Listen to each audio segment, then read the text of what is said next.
Yo, welcome to Physics with Vinay Uppal. Hi, I'm Vinay Uppal and I'm back with season 5, episode number 12 from the prediction series. Prediction series में मैं क्या करता हूँ? I bring to you questions which require out of the box thinking, जो standard coaching material में नहीं मिलते हैं. Generally, you will not encounter these type of questions there. तो काफी unique type के सवाल लेकर आता हूँ मैं prediction series में.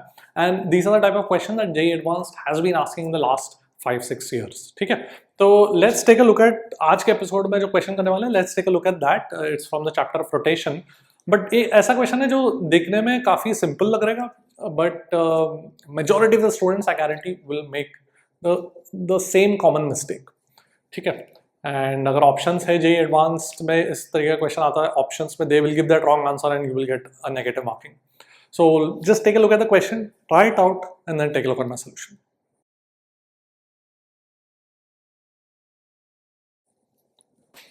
ओके, तो मेरे पास क्वेश्चन क्या बोला कि मेरे पास एक लाइट डिस्क है एंड एक पार्टिकल है of mass m which is stuck to the disc at r/2 and एक स्ट्रिंग रैप्ड है around it. There is no slipping between the string and the disc which is the standard assumption जो हम करते हैं in the chapter of rotation. And एक block है of mass m/2. ठीक है, तो मुझे एंगुलर एक्सेलरेशन कितना होगा वो पूछा गया है just after the system is released.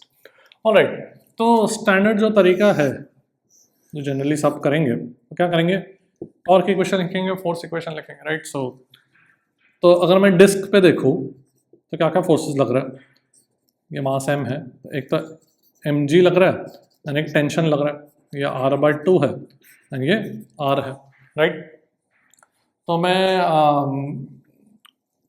मैं क्या लिख सकता हूँ, torque equation T into r plus mg into r/2 should be equal to I alpha. अब I किसका, डिस्क का तो कुछ नहीं है, moment of inertia 0 because mass 0 है. इस पार्टिकल का मोमेंट ऑफ इनर्शिया आएगा which is m into r/2 the whole square into alpha. ठीक है, एंड देन एक फोर्स इक्वेशन लिख दूंगा इस पे. तो इस पे क्या क्या फोर्स लग रहा है, m/2g एंड ऊपर t. So I have m/2g minus t should be m/2 into acceleration, and acceleration इसका would be alpha r, correct, because at a distance r ये स्ट्रिंग है, स्ट्रिंग और ब्लॉक का एक्सेलरेशन सेम है. ठीक है, तो इसको मैं a को अल्फा लिख लेता हूँ. ऑलराइट, एंड t को एलिमिनेट करना है तो r को मैं मल्टीप्लाई करता हूँ इस इक्वेशन से एंड ऐड कर देता हूँ. Alright, you can do this by my cute method also. If you know my cute method of sticking the block on the circumference of the disc, तो ये दो इक्वेशन लिखने की जरूरत नहीं है, तुमको डायरेक्ट एक इक्वेशन में आ जाएगा if you are familiar with my cute method. ठीक है, but I don't know majority of the viewers यहाँ पर do they know the cute method और not, so I am using the standard method. ठीक है, ओके, तो यहाँ पे मैं जैसे ऐड कर देता हूँ तो ये टी आर कट जाएगा, ये mgr/2 मेरे पास आ जाएगा mgr, और यहाँ पर मेरे पास आ जाएगा 3mr² अल्फा. तो अल्फा का वैल्यू देखो क्या बन जाएगा, 4g/3r, and that is the result that you will gate. And अगर जेईई एडवांस में क्वेश्चन आता है, एक ऑप्शन ये रहेगा, तुम ये टिक करोगे and you will get the wrong answer. Now let's see why is this wrong in the first place. सबसे पहले ऐसे टाइप के क्वेश्चंस में whenever you calculate the angular acceleration or you calculate the acceleration, जो भी calculate करते हो, you have to check that the assumption that you made that the string is taut, is that assumption correct or not? क्योंकि यहाँ पे हमने assume किया है कि टेंशन है कुछ, तो ही तो हम लिख सकते हैं कि एक्सेलरेशन इसका और इस पॉइंट का सेम होगा, राइट. अगर स्ट्रिंग स्लैक होगा तो नहीं लिख सकते. स्ट्रिंग में कोई टेंशन है कि नहीं है वो अपने को चेक करना पड़ता है. जनरली जो क्वेश्चन तुम रोटेशन में करते हो, you will never encounter this type of question because हमेशा वहां पे टेंशन नॉन जीरो आ जाता है, you don't have to check.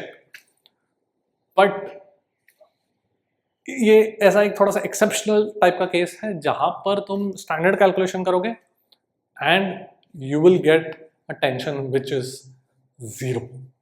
कैसे पता, तुम इस एक्सेलरेशन में देखो 4g/3r आ रहा है, तो इसका एंगुलर एक्सेलरेशन, इसका एक्सेलरेशन कितना बन जाएगा, 4g/3. Is that possible?